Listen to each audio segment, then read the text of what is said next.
ஹலோங்க. நான் உங்க சுதா சிங்கப்பூர்லேருந்து. Thank you so much. நெறைய பேர் என்னோட சேனல் சப்ஸ்கிரைப் பண்ணியிருக்கீங்க. தேங்க் யூ உங்க லவ் அண்ட் அஃபெக்ஷனுக்கு. இப்போ நான் உங்களுக்கு காட்டப் போறது pure gold and silver melting machine. நீங்க கரெக்ட்டா கேட்டிருக்கீங்க. மெண்டிங் மிஷின் தான். அதுவும் மால்ல.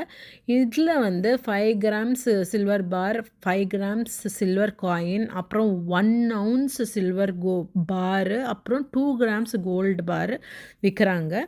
இதாவது 5 கிராம்ஸ் சில்வர் பார்த்தீங்கன்னா, 88 வெள்ளி, அதாவது $6055. அதுவே கோல்டு வந்து $576, அதாவது நம்ம ஊர் காசுக்கு $39,625 விற்கிறாங்க. ஓகே, நம்ம ஊரில் கோல்ட் அண்ட் சில்வர் எவ்வளோ விற்கிறாங்க நீங்கள் கமெண்ட் பண்ணுங்கள். இப்போ ஒரு வெள்ளி சிங்கப்பூர் டாலர்னா எவ்வளோன்னா நம்ம ஊர் காசுக்கு ₹69. ஓகே, இந்த இன்ஃபர்மேஷன் உங்களுக்கு பிடிச்சுன்னா லைக் பண்ணுங்கள்.